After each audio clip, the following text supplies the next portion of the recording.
Hello दोस्तों, एक बार फिर से स्वागत है आपका आरसी एकेडमी कोचिंग संस्थान में। तो ये 44वें प्रैक्टिस सेट का लास्ट पार्ट है, सामान्य ज्ञान का है ना, जीएस का ये लास्ट पार्ट है। सामान्य ज्ञान बोल दो आप लोग, चाहे आप जीएस बोल दो इसको, है ना, जनरल सब्जेक्ट। तो इसके जो है आपके क्वेश्चन स्टार्ट करते हैं हम। तो इसमें सबसे पहला क्वेश्चन है सामान्य ज्ञान का। कल आपने उत्तराखंड के क्वेश्चन पढ़े होंगे, आज सामान्य ज्ञान के। इनमें से कौन सा विकल्प सही नहीं है भाई? कौन सा नहीं है सही? राज्यसभा का सभापति और उपसभापति का जो अनुच्छेद है, मतलब किस अनुच्छेद में राज्यसभा और उपसभापति का पद है? तो आर्टिकल 89 में है। तो ये बिल्कुल एकदम सही है भाई आपका, ठीक है। लोकसभा का अध्यक्ष और उपाध्यक्ष का पद 93, मतलब ये अनुच्छेद लिखा गया, थोड़ा मिस हो गया अनुच्छेद, तो अनुच्छेद 93 है। तो ये भी आपका क्या है, बिल्कुल सही है। यदि लोकसभा विघटित हो जाए तो विघटन के पश्चात नई लोकसभा के प्रथम अधिवेशन के ठीक पहले तक लोकसभा का अध्यक्ष पद पर बना रहता है। तो ध्यान रखना भाई, जब अगर कभी लोकसभा विघटित हो जाती है तो लोकसभा के सारे सदस्य चले जाते हैं, लेकिन जो लोकसभा का जो अध्यक्ष होता है वो तब तक बना रहता है जब तक नई लोकसभा की पहली बैठक ना आ जाए। वो इसलिए कि कोई अगर इमरजेंसी बाई चांस आ जाए बीच में, है ना, तो उस इमरजेंसी में उसकी अध्यक्षता करने के लिए कोई आदमी वहाँ पे होना चाहिए। तो इसीलिए, ठीक है। तो क्या हो जाएगा, इनमें से कोई भी गलत नहीं है। पूछ रहे इनमें से कौन सा विकल्प सही नहीं है, तो कोई भी नहीं है यहाँ पे, जो है गलत कोई भी नहीं है। हमने गलत ढूंढा था, कोई सही नहीं है, तो इनमें से कोई नहीं हो जाएगा गलत, है ना। तो यहाँ पे देखो डी आंसर। अगला क्वेश्चन है, कौन सा कथन निश्चित रूप से सत्य है? यहाँ पे भी कह रहा है कौन सा कथन निश्चित रूप से सत्य है। लोकसभा के वर्तमान अध्यक्ष ओम बिरला राजस्थान के उदयपुर सीट से सांसद है। देखो भाई, लोकसभा के जो वर्तमान अध्यक्ष ओम बिरला और राजस्थान के उदयपुर सीट से सांसद नहीं है, बल्कि जो राजस्थान का कोटा है, कोटा सीट से है। कहां से है? कोटा सीट से, ये याद रखना। तो ये आपका गलत हो गया भाई यार। दूसरा, ओम बिरला 17वीं लोकसभा के अध्यक्ष बने थे। तो देखो भाई, 17वीं लोकसभा जो थी आपकी वो 2019 में बनी थी। 2019 में 17वीं लोकसभा बनी थी और 2024 में आपकी 18वीं लोकसभा, अभी 18वीं लोकसभा चल रही है। तो 17वीं लोकसभा के अध्यक्ष ओम बिरला बने थे और 18वीं लोकसभा के अध्यक्ष भी ओम बिरला बने थे। तो ये एस सही है भाई आपका, है ना। तो आर गलत है और एस सही है। तो क्या हो जाएगा इसका आंसर? केवल एस सही है, तो बी आंसर हो जाएगा इसका, ठीक है। चलो अगला क्वेश्चन देखना। महात्मा गांधी जी को केसर हिंद की उपाधि दी थी। महात्मा गांधी को केसर हिंद की उपाधि दी थी, तो उसके बारे में पूछ रहा है। तो सबसे पहले तो भाई चलो मैं आपको यही बता दूं, महात्मा गांधी को जो केसर हिंद की उपाधि दी गई थी वो 1 जनवरी 1915 को महात्मा गांधी को क्या मिली थी? केसर हिंद की उपाधि मिली थी। अब केसर हिंद की उपाधि के बारे में यहाँ पे कुछ कह रहा है, तो चलो मैं आपको यही बता दूं। और महात्मा गांधी ने जो है 1920, है ना, 1920 में जब असहयोग आंदोलन हो रहा था, तो उस समय क्या हुआ था कि जो आपका क्या लाया गया था, जलियांवाला बाग हत्याकांड हुआ था, है ना। जलियांवाला बाग हत्याकांड, जलियांवाला बाग हत्याकांड के विरोध में गांधी जी ने 1920 में ये उपाधि, आपकी केसर हिंद की उपाधि वापस लौटा दी थी, ठीक है। किसके विरोध में? जलियांवाला बाग हत्याकांड के, जब असहयोग आंदोलन चल रहा था। हालांकि तब लौटाई, लेकिन लौटाई किसके विरोध में? जलियांवाला बाग हत्याकांड के विरोध में। तो चलो ये तो मैंने कुछ बातें बताई। अब आगे देखो क्या कह रहा। असहयोग आंदोलन समाप्त करने के लिए, मतलब जो गांधी जी को केसर हिंद की उपाधि मिली थी असहयोग आंदोलन को समाप्त करने के लिए मिली थी, नहीं, गलत है ना। दूसरा, दक्षिण अफ्रीका में इंडियन ओपिनियन पत्र छापने के लिए, नहीं, ये भी गलत है। प्रथम विश्व युद्ध के दौरान अफ्रीका में एम्बुलेंस सेवाओं और मानवीय सेवाओं में योगदान के लिए, तो ये बिल्कुल सही है भाई, ठीक है ना। तो गांधी जी को जो क्या मिला था, केसर हिंद की उपाधि दी गई थी अंग्रेज सरकार के द्वारा, वो प्रथम विश्व युद्ध के दौरान गांधी जी ने क्या किया था, दक्षिण अफ्रीका में एम्बुलेंस सेवाओं में और मानवीय सेवाओं को क्या योगदान दिया था? प्रथम विश्व युद्ध के दौरान जो घायल लोग थे उनकी सेवा की थी, ठीक है। तो उसके लिए मिला था केसर हिंद। एक विश्वविख्यात वकील और राजनेता होने के कारण, तो ये भी गलत है, ठीक है। तो क्या हो जाएगा आंसर इसका? सी हो जाएगा भाई। देखो, किस आंदोलन को महात्मा गांधी और भारतीय राष्ट्रीय कांग्रेस ने असहयोग आंदोलन से जोड़ा था? तो कौन सा आंदोलन है? देखो भाई, सबसे पहले चंपारण आंदोलन। देखो ये चंपारण आंदोलन जो है कब हुआ था? 1917 में। गांधी जी का पहला सत्याग्रह था ये, है ना, 1917 में हुआ था। और ये चंपारण के जो क्या थे, नील के किसान थे, नील खेती के किसान थे, उनके लिए वो 3 कट्ठिया वाला था। जो 3 कट्ठिया, जो मतलब 3 कट्टे जो उनको 20 में से 3 कट्टे देने ही पड़ते थे, तो उसके विरोध में था ये चंपारण सत्याग्रह, है ना। तो ये गांधी जी का पहला सत्याग्रह था भारत में। अहमदाबाद सत्याग्रह ये 1918 में लाया गया था, है ना। ये गांधी जी का कौन सा था? तो अहमदाबाद के जो मील के मजदूर थे, कपड़ा मील के मजदूर, उनका क्या था कि प्लेग रोग के कारण जो है उनका जो वो था, मतलब उनको वो बोनस मिलता था, उन बोनस को खत्म करी थी सरकार। तो गांधी जी जो है पहली बार यहाँ पे जो है भूख हड़ताल पर बैठे थे। और भूख हड़ताल पर गांधी जी अहमदाबाद सत्याग्रह में बैठे थे सबसे पहली बार, है ना। और यहाँ पे जो कंपनी को झुकना पड़ा उनके सामने, मील मजदूरों के सामने, और क्या कहते हैं, गांधी जी के सामने बोल सकते हो आप लोग। और यहाँ पे जो है 35% तक उनका क्या कर दिया था, बोनस बढ़ा दिया था, ठीक है। तो ये आपका अहमदाबाद था। दूसरी बात यहाँ पे खेड़ा सत्याग्रह भी गुजरात में पड़ता है। ये भी 1918 में हुआ था खेड़ा सत्याग्रह। खेड़ा सत्याग्रह में क्या किया गया था कि जो किसान थे, खेड़ा के किसान थे, यानी कि गुजरात खेड़ा के जो किसान थे, यहाँ पे क्या हुआ था, सूखा पड़ा था, मतलब उनकी फसल जो है, किसानों की फसल खराब हो गई थी। होगी। और फिर भी क्या है, ये क्या कर रहे थे, माल गुजारी कर रहे थे। माल गुजारी मतलब टैक्स ले रहे थे, ये टैक्स जो है तब भी ले ही रहे थे अंग्रेज, और या फिर आप क्या बोल सकते हो, लगान बोल सकते हो, लगान टैक्स या माल गुजारी बोल सकते हो आप लोग, तो ये ले ही रहे थे, जबकि मतलब फसल पूरी खराब हो गई थी। तो इसके विरोध में 1918 में खेड़ा सत्याग्रह हुआ था, महात्मा गांधी ने, भीम वल्लभ भाई पटेल ने उनका साथ दिया था इसमें, महात्मा गांधी का ना, तो ये हुआ था उस समय। फिर खिलाफत आंदोलन जो हुआ था ये 1919 से लेकर 1924 तक हुआ था। कहीं कहीं पे 1922 तक लिख देता है ना, 1922 तक, उसके भी अलग अलग रीजन, अलग अलग विद्वान अलग अलग बोलते हैं। तो यहाँ पे जो खिलाफत आंदोलन था, तो जो तुर्की के जो कौन थे, खलीफा थे, उन खलीफा के सहयोग में, मतलब खलीफा को बनाना चाहते थे, तो भारत के मुसलमान नाराज थे, और दुनिया के मुसलमान, पूरे दुनिया के मुसलमान नाराज थे इसमें, है ना। प्रथम विश्व युद्ध के कारण जो है इसमें तुर्की के खलीफा का पद इन्होंने समाप्त करने की बात की थी, और तुर्की को 2 भागों में भी बांट दिया था। तो उसी कारण ये खिलाफत आंदोलन हुआ था भारत में। तो ये भारत में जब खिलाफत आंदोलन हुआ था, तो इस खिलाफत आंदोलन का जो मतलब सपोर्ट किया था वो महात्मा गांधी ने भी किया था और कांग्रेस ने भी किया था। तो महात्मा गांधी और कांग्रेस ने बाद में इसी खिलाफत आंदोलन को क्या किया था, असहयोग आंदोलन से क्या कर दिया था, जोड़ दिया था। और इसीलिए आप लोगों ने देखा होगा, जब असहयोग आंदोलन हुआ था, असहयोग आंदोलन चौरी चौरा कांड के कारण बंद हुआ था। तो चौरी चौरा कांड जो हुआ था उस समय भी मतलब ये कि खिलाफत आंदोलन के जो लोग थे और क्या कहते हैं कुछ कांग्रेस के लोग थे, उन पर गोली चलाई थी, इसीलिए चौकी पर हमला करके 22 पुलिसकर्मियों की वहां पर जान गई थी, है ना। तो खिलाफत आंदोलन इसका आंसर हो जाएगा। असहयोग आंदोलन से किस आंदोलन को जोड़ा था, तो खिलाफत आंदोलन को जोड़ा था। चलो अगला क्वेश्चन है, इनमें से 5 फरवरी 1922 गोरखपुर चौरी चौरा कांड के लिए कौन सा कथन सत्य है। देखो इस कांड से पहले कांग्रेस और खिलाफत आंदोलन के एक जुलूस पर गोली चलाई गई थी, बिल्कुल सही कह रहा, अभी मैं वही बात कर रहा था, उसको इसमें जोड़ दिया मैंने, है ना। 12 फरवरी 1922 को बारडोली में इस कांड के कारण असहयोग आंदोलन वापस लेना पड़ा। देखो 12 फरवरी 1922 को लिया था, कहाँ पे, बारडोली में। तो जो गुजरात का बारडोली है वहाँ पे महात्मा गांधी ने कांग्रेस की बैठक बुलाई थी, और 12 फरवरी 1922 को इस आंदोलन को क्या कर दिया था, खत्म कर दिया था, असहयोग आंदोलन को। तो क्या हो जाएंगे, दोनों के दोनों ही ये सही है, इसमें से आर और एस दोनों क्या है, सही है, तो सी आंसर हो जाएगा। चलो अगला क्वेश्चन देखते हैं। अगला क्वेश्चन है यहाँ पे, माकपा और भाकपा में विभाजन कब हुआ था। देखो भाई, भाकपा और माकपा में विभाजन, भाकपा देखना आप लोग, भाकपा की फुल फॉर्म क्या है, भारतीय कम्युनिस्ट पार्टी, भारतीय कम्युनिस्ट पार्टी। और माकपा की फुल फॉर्म क्या है, मार्क्सवादी कम्युनिस्ट पार्टी। क्या है, मार्क्सवादी कम्युनिस्ट पार्टी, ये किसकी फुल फॉर्म है, माकपा की, ठीक है। इसको सीपीआई भी बोल लेते हैं, ठीक है, शॉर्ट में। क्या हुआ था कि 1920 में ताशकंद, 1920 में क्या हुआ था, ताशकंद उज्बेकिस्तान में पड़ता है।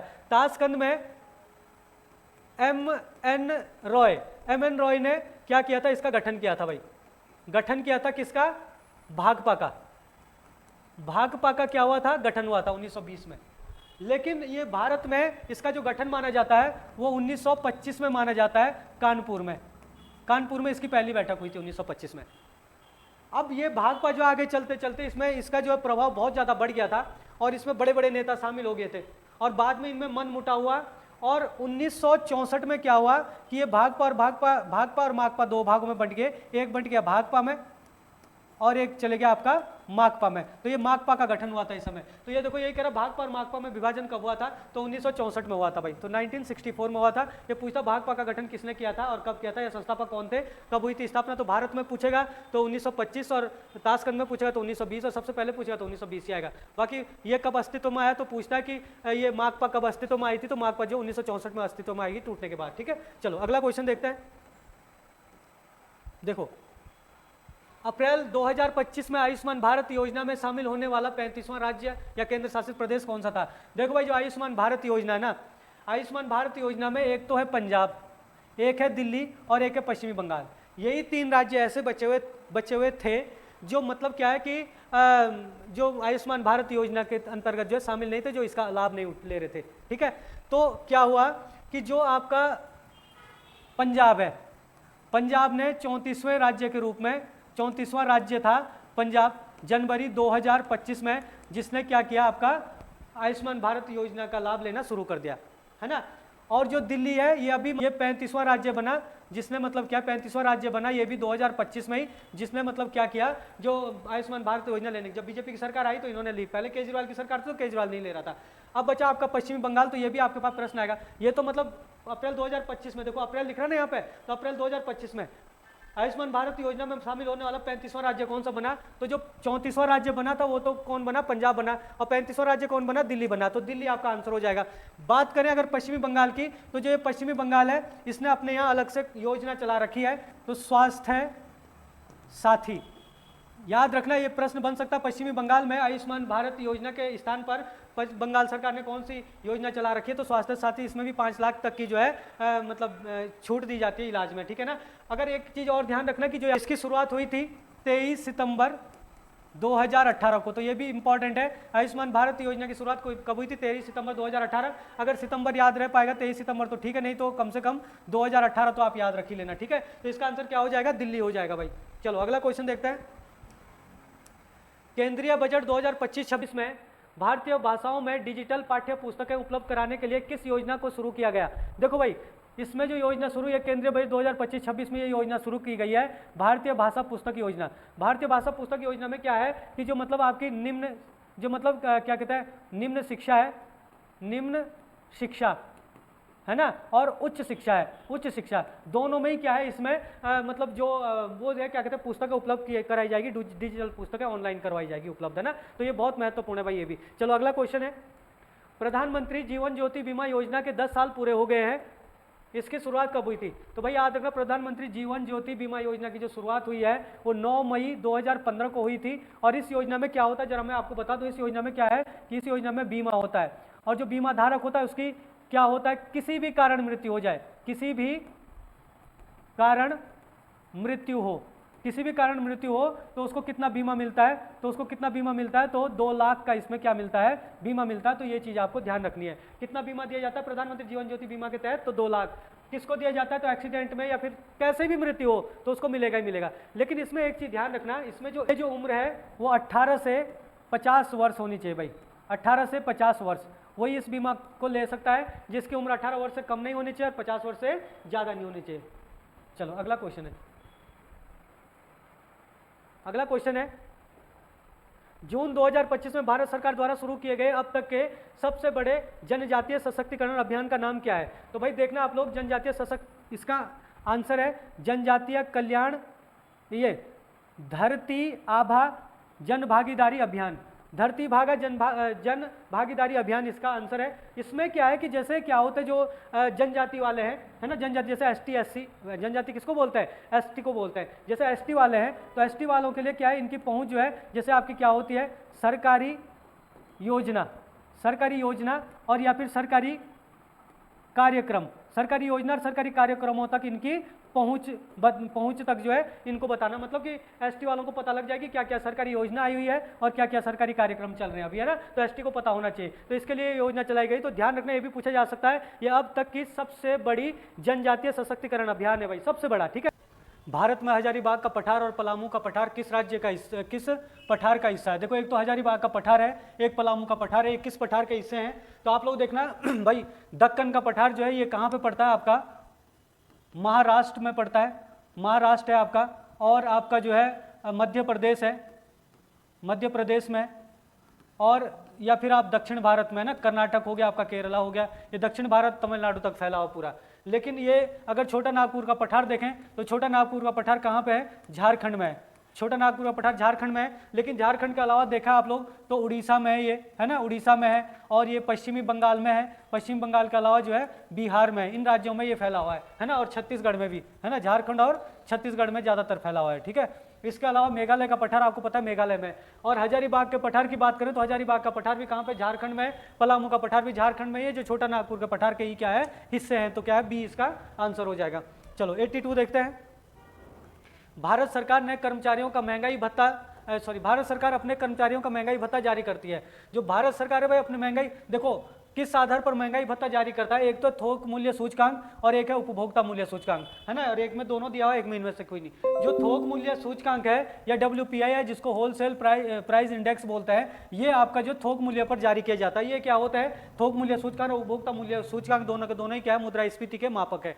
तो मुद्रास्फीति के मापक है, तो ये जो है आपकी जैसे वस्तुएं होती है, वस्तुओं के आधार पर जो है क्या करती है? थोक मूल्य को देखती है ना। लेकिन अगर हम इसकी बात करें तो ये जो है इसमें जो है वस्तु और सेवाएं, है ना, इसमें वस्तु और सेवाएं क्या है? दोनों के दोनों ही ली जाती है। इसमें वस्तुओं को ली जाती है और इसमें जो है 697 वस्तुओं को टोटल रखा गया है। कितनी वस्तुएं? 697 वस्तुएं, लेकिन इसमें वस्तु और सेवाएं दोनों ही रखी जाती है। और ये जो है जो उपभोक्ता मूल्य सूचकांक है CPI, इसके तहत ही क्या है? भारत सरकार के कर्मचारियों का महंगाई भत्ता जो है सरकार जारी करती है। लेकिन अगर इसमें CPI में भी देखें तो CPI में एक आता है, CPI को भी 5 भागों में विभक्त किया जाता है। इसमें से एक आता है आपका CPI-IW, यानी कि आप इसको बोल सकते हो CPI का तो मतलब ये का क्या? कस्टमर प्राइस इंडेक्स, और IW का मतलब हो गया आपका, IW का मतलब हो गया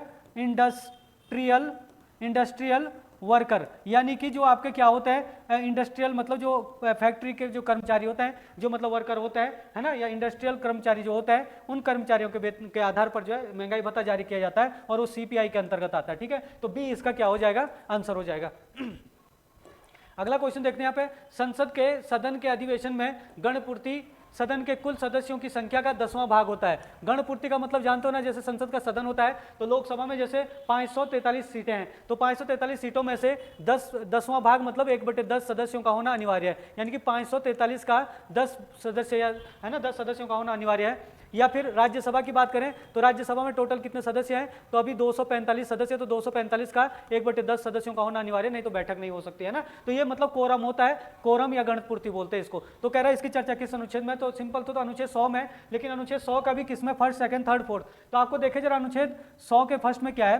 अनुच्छेद 100 के फर्स्ट में लिखा गया है कि जो क्या कहते हैं संसद के सदन होंगे, वहां पे जो प्रश्न होंगे, उन प्रश्नों का जो अवधारण किया जाएगा वो मत के आधार पर किया जाएगा। मत या फिर जिसको हम क्या बोल सकते हैं? वोट बोलते हैं ना। यानी कि इसमें जो है संसद के जो सदनों में वोट दिए जाते हैं, वो मतलब संसद के सदनों में कोई विधेयक पारित किया जाता है या कोई प्रश्न, उसका अवधारण मत के द्वारा किया जाएगा, वो इसमें कहा गया है। अध्यक्ष जो है इसमें प्रथम तो मत नहीं देता, अध्यक्ष केवल निर्णायक मत ही देता है। ठीक है, ये यहाँ पे ये बातें की गई है ना। अगर हम इसमें देखें तो इसमें कहा गया कि अगर जो मतलब संसद के जो सदन है, सदन में अगर कोई रिक्ति हो जाए, मतलब कोई मतलब स्थान जो है खाली हो जाए, तो वहां पे क्या होगा? तो भी मतलब सदन अपनी क्या कर सकता है? कार्यवाही कर सकता है। अगर संसद का कोई सदन रिक्त हो, है ना, संसद का कोई सदन रिक्त हो, तो कोई भी व्यक्ति ये नहीं बोल सकता कि भाई मेरा स्थान रिक्त था तो तुमने यहाँ पे कार्यवाही क्यों की। तो यही चीज कह रहा है कि अगर रिक्त हो तो भी कार्यवाही की जा सकती है। अनुच्छेद 100 के 2 में लिखा हुआ है। ठीक है ना।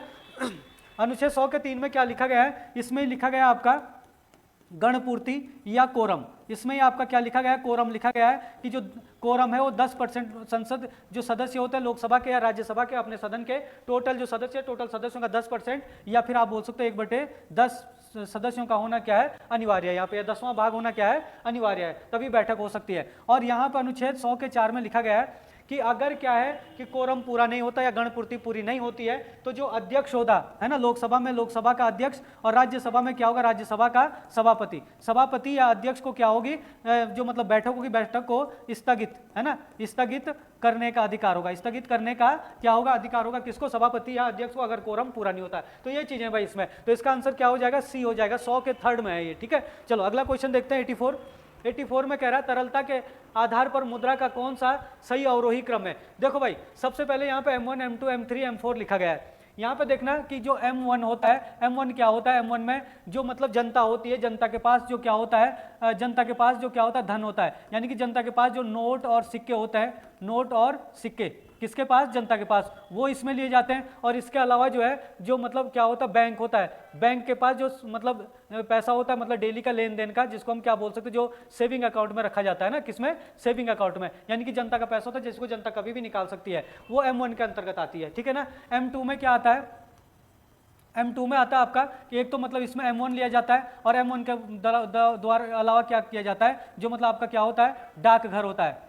डाकघर में जो मतलब लेन देन का पैसा होता है, लेन देन मतलब जिसको जनता जो है कभी भी निकाल सकती है, सेविंग अकाउंट के जैसा होता है, उसको जो M1 के अंतर्गत, M2 के अंतर्गत लिया जाता है। जो M3 होता है, M3 में क्या होगा? आपका M1 भी आएगा, और M1 के अलावा क्या हो जाएगा? इसमें मतलब बैंक की सावधि जमा हो जाएगी। किसमें? सावधि जमा। सावधि जमा क्या होती है? सावधि जमा होती है जैसे आपका फिक्स डिपॉजिट हो गया आपका, है ना, जैसा आपका फिक्स डिपॉजिट होगा, है ना। फिक्स डिपॉजिट का मतलब है कि जो एक निश्चित समय के लिए पैसे जमा किए जाते हैं, एफडी वगैरह जो करते हैं, ठीक है ना, वो आ जाता है M1 के साथ। और M4 जो होता है, M4 क्या होता है आपका?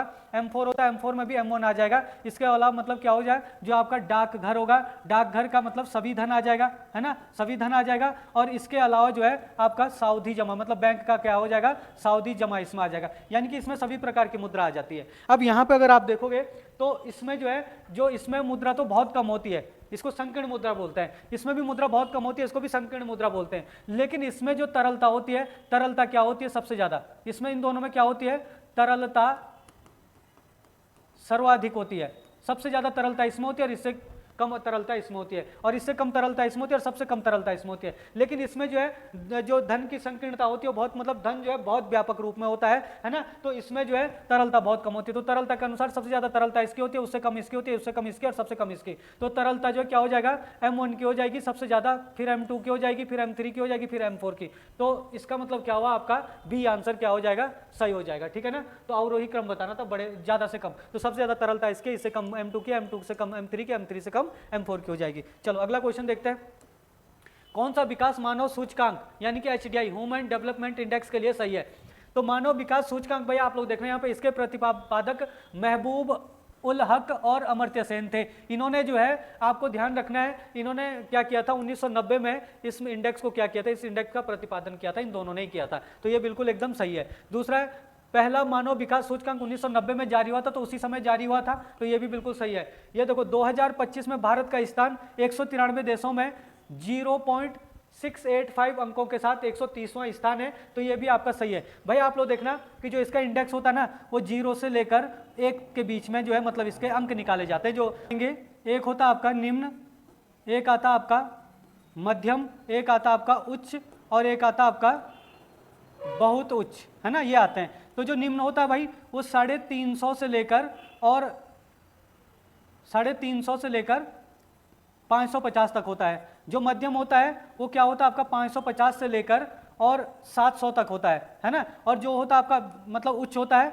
वो 700 से लेकर 800 तक होता है। और जो बहुत उच्च होता है वो 800 से लेकर और 1000 तक, मतलब 1000, मतलब अगर आप इससे पहले पॉइंट लगाओगे, ऐसे करके ये पॉइंट लगाओगे तो इस तरीके से आपका पॉइंट में आ जाएगा ना। इनके पहले आप सबके पहले क्या लगाओगे? पॉइंट लगाओगे, तो इस तरीके से आ जाएगा, तो ये 1 बन जाएगा सीधा, है ना। ये आपका क्या हो जाएगा? सीधा 1 हो जाएगा, ठीक है। अब यहाँ पे आप लोग देखना कि भारत किस में आ रहा है? ये मध्यम में आ रहा है, मतलब 550 से 700 के बीच में आ रहा है, तो भारत क्या है? मध्यम में। जैसे ये क्या है 0.7 हो जाएगा, वैसे ही भारत किस में चले जाएगा? उच्च में चले जाएगा, है ना। तो ये आपको ध्यान रखना भाई। तो इसका आंसर क्या हो जाएगा? इसका आंसर हो जाएगा उपरोक्त तो सभी क्या है? सही है। चलो अगला क्वेश्चन देखते हैं।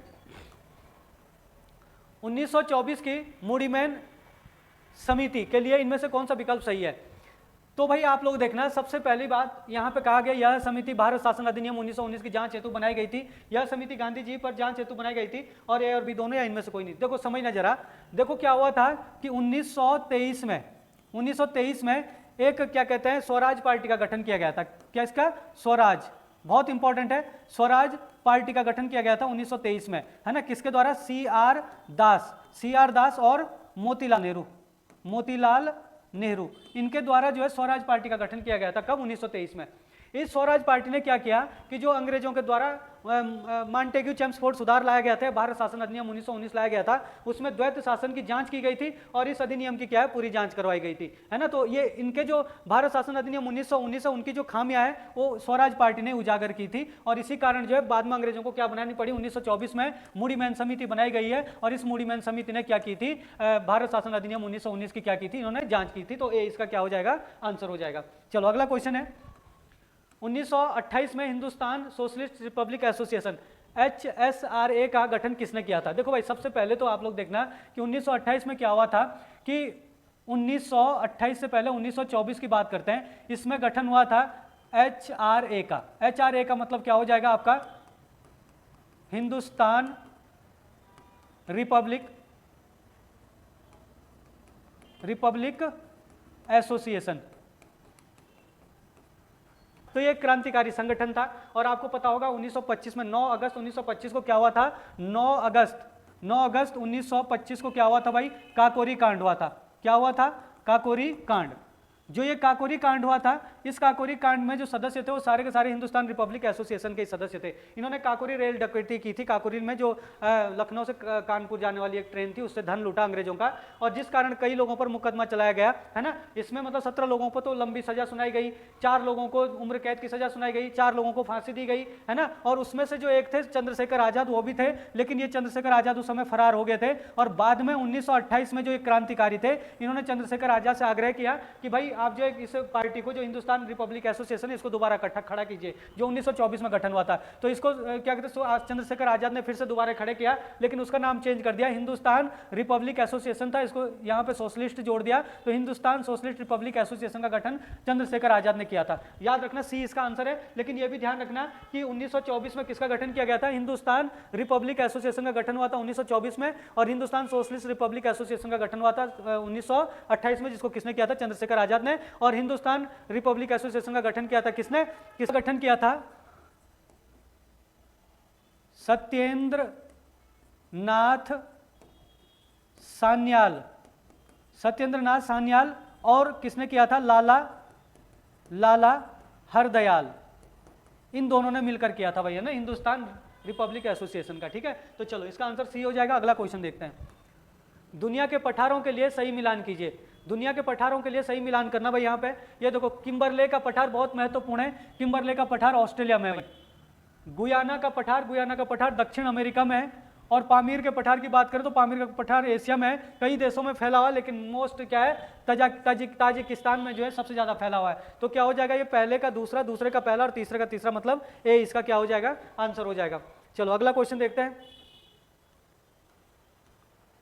कौन सा अनुच्छेद अनुसूचित जाति, अनुसूचित जनजाति तथा अन्य पिछड़े वर्ग के लिए राज्य का उपबंध से संबंधित है। देखो भाई यहाँ पे जो अनुच्छेद 15 है, 15 का 3 है। अनुच्छेद 15 का 3 किसके लिए उपबंध करता है, ये करता है आपका महिला और बच्चों के लिए।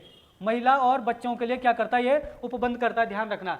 अनुच्छेद 15 का 4 क्या करता है, अनुच्छेद 15 का 4 जो है SC ST और OBC के लिए, ST SC और OBC के लिए क्या करता है, उपबंध करता है। और अनुच्छेद 15 का 6 किसके लिए उपबंध करता है, ये आपका करता है EWS मतलब अन्य पिछड़े, क्या कहते हैं, आर्थिक रूप से कमजोर वर्ग, जो जनरल के लोग थे जो आर्थिक रूप से कमजोर वर्ग है उनके लिए। तो यहाँ पे क्या कह रहा है, अनुसूचित जाति, अनुसूचित जनजाति तथा अन्य पिछड़ा वर्ग क्या होगा, ST SC और OBC। 15 का 4 इसका क्या हो जाएगा, आंसर हो जाएगा। चलो अगला क्वेश्चन है यहाँ पे, मुस्लिम लीग ने प्रत्यक्ष कार्यवाही दिवस कब मनाया था। देखो भाई, मुस्लिम लीग ने जो प्रत्यक्ष कार्यवाही दिवस मनाया था, ये 16 अगस्त 1946 को मनाया था, है ना। इसी प्रत्यक्ष कार्यवाही दिवस में क्या हुआ था कि जो मुस्लिम लीग है उन्होंने घोषणा की थी कि पाकिस्तान को जो है, मतलब एक पाकिस्तान की मांग करते हुए कहा कि भाई पाकिस्तान को जल्द से जल्दी जो है पाकिस्तान एक अलग राज्य बनाने या अलग देश बनाने की आप जो है घोषणा कीजिए, नहीं तो हम प्रत्यक्ष कार्यवाही दिवस करेंगे। प्रत्यक्ष कार्यवाही दिवस का मतलब है बिल्कुल एकदम काला दिवस था। इस दिन जो बहुत दंगे फसाद करवाए मुस्लिम लीग ने, है ना। मोहम्मद अली जिन्ना उस समय अध्यक्ष थे, इन्होंने बहुत सारे दंगे फसाद करवाए। और इसी समय जो है आपका बंगाल में भी, आपने बंगाल के दंगे सुने होंगे, जिसके ऊपर बंगाल हिस्ट्री करके मूवी भी बनी है अभी है ना, अभी 2025 में मूवी आई थी। तो ये जो है बहुत महत्वपूर्ण थे, उसी समय की घटना है भाई, बहुत महत्वपूर्ण है ना। तो डी आंसर हो जाएगा।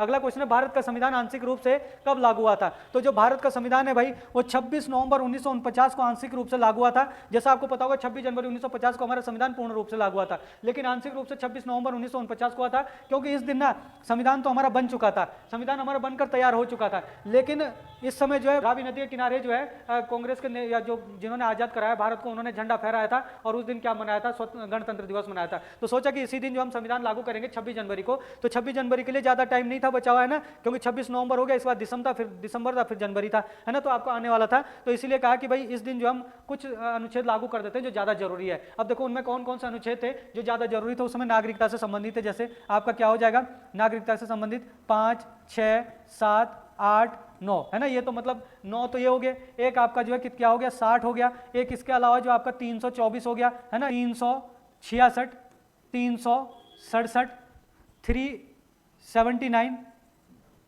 379, 380, 388, 391, 392, 393, और 394, ये आर्टिकल जो उस दिन लागू किए गए थे भाई। तो ये कितने आर्टिकल हो गए आपके, 1 2 3 4 5 6 7 8 9 10 11 12 13 14 15 16, ये 16 आर्टिकल उस दिन लागू किए गए थे, इसीलिए इसको क्या है आंशिक रूप से जो है बाकी के आर्टिकल जो 26 जनवरी 1950 को लागू हुए थे। ठीक है, चलो अगला क्वेश्चन देखते हैं, क्वेश्चन नंबर 92।